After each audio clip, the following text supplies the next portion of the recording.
Joey's joint.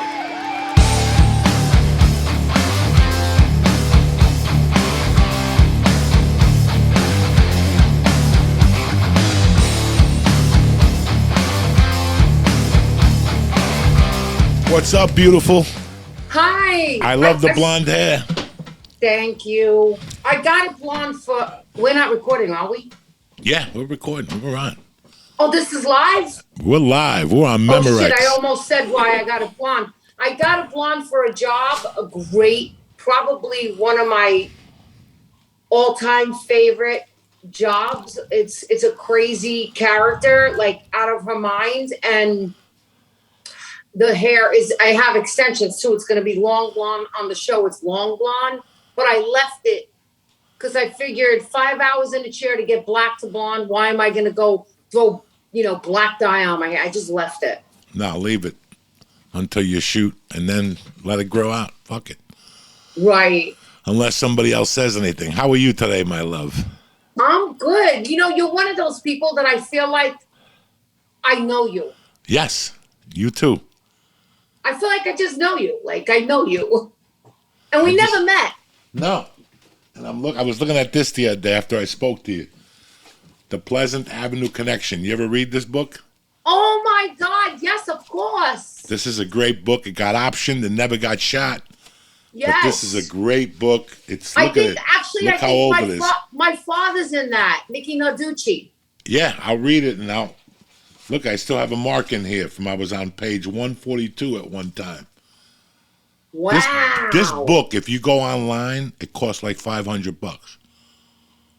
Yes, and there's another one that's out of print too. I forgot the name, about Harlem. It's out of print, and actually, my friend got it for me for my birthday. I don't know what the hell I did with this book. It's driving me crazy. I friggin' lost it, and I can't think of the name of this book. Another one. I wonder if that's the one. Did you see Nikki Narducci in that? No, I read it years ago. I was hunting it down, and I even went, because the only way you could get it from a library is by going into the library and reading it. You can't take it home.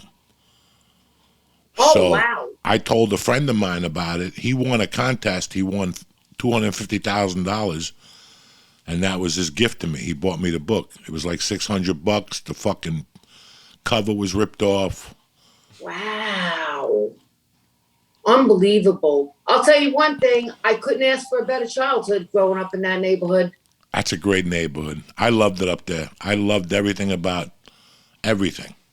I'm telling you, it was so beautiful. And, I go to Brooklyn now and I go around, I go, wow, this must have been like back in the 70s. This must have been unbelievable.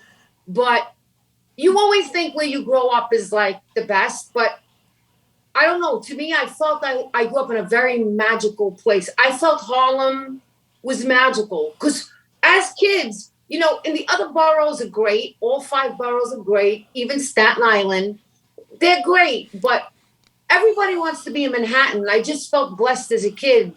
I knew at a very young age, like at 5 years old, I used to look at out my window on First Avenue. I grew up between 114 and 115, and when you're from Harlem, real Harlem, people say 100. They don't say 100. I grew up between 114 and 115, and I would look out my window. I had to be 5 years old and go, I love it here. I'm so lucky. I just knew it. I love the streets of Harlem. Me too. I had an aunt that sold drugs on 113th, right by the mouth of Spanish Harlem, right by the park right there. Jefferson Park.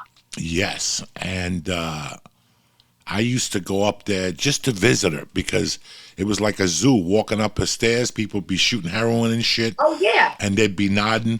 So I'd go to the bodega, get a couple empanadas or whatever the fuck they had, some coquitos and shit. Yeah. Those little coconut balls. The cuchifrita. The cuchifritas, and I'd go upstairs and see her and see the junkies. She'd give me $20 and I'd walk around Harlem as a kid, 10, 11. Very, very colorful neighborhood. Very colorful. That's the one thing. Very cultural. Just amazing. Just amazing. The shit. There was stuff in Harlem you couldn't get in any of the other 5 boroughs. Yep. like little snacks and shit. Every borough had their snack. I'm really proud to be from this area. Like, I remembered last week during the 9/11 things, how much I hurt during 9/11 because I was in California and I'm seeing my city getting fucking shot down by fucking planes. I couldn't tell you how bad I felt. I know. And people don't understand. Yeah, I grew up in Jersey and I love Jersey and it's my heart. But my original heart when I came from Cuba was that fucking Manhattan. I loved it. I loved everything about New York City, man. Everything. And then they showed me Harlem, and that's where the fucking flavor of that city is. The city is the city. And you know what? That's why I'm so proud to be on the Godfather Harlem. I swear. I did the scout. I helped them do some scout locations, and I walked them around before we even started it. And before they were just getting in production, and I showed them. I took them to all the clubs. I took them to where all the colorful people stayed. You know what I mean, in that world. And I was so happy to do it. I've never been so proud of a show. I'm just so happy Harlem's getting its due. I just am, and I give Chris Brancato and Marquand, all the people who brought it, and Jim Atchison who brought it to the table. I'm just so give them a lot of props for that, man. Just really a lot of props for it. The Godfather Harlem is just unbelievable. I've heard great things about it, so I'm really happy for you. I've heard great things about it. And now that I'm living here, I would love to shoot all those fucking shows. That one, the one about Brooklyn with the Italians. There's a ton of shows they're shooting. You are so perfect for the Godfather of Harlem. It's ridiculous. Yeah. Perfect. I was thinking about you this morning when I was doing my gratification, because we had a long talk about that last week. Yes. About it's a different world, and you don't know what's being said to you anymore. I feel that everybody's fucking lying to us. Everybody. My wife ordered food yesterday.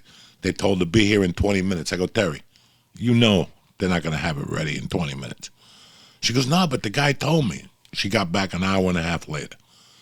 I said, I told you, everybody's lying to you. The airlines, the doctors, the WHO, the fucking governors. Nobody's being straight with us. So we have to be straight for ourselves. So in other words, this could make us fucking go crazy. This could make you go crazy. Yeah. So you have to get your own corner, see what works for you, what information you have. And you have to be different in what's going on in the world today. Look, my daughter's home. That's why I didn't call you yesterday. She went into school at 8:30. At 9:30, they called. A kid in the class, he had contact with somebody who had COVID over the weekend. My daughter can't go back to school till next fucking Monday. I had to bring her home yesterday, give her a test, and babysit all day. Today, she's on the computer, on Zoom, and till 3, and we're good. But that's the world today. They're not going to go to school. This school's going to be closed. They've had 21 cases in 3 days of school.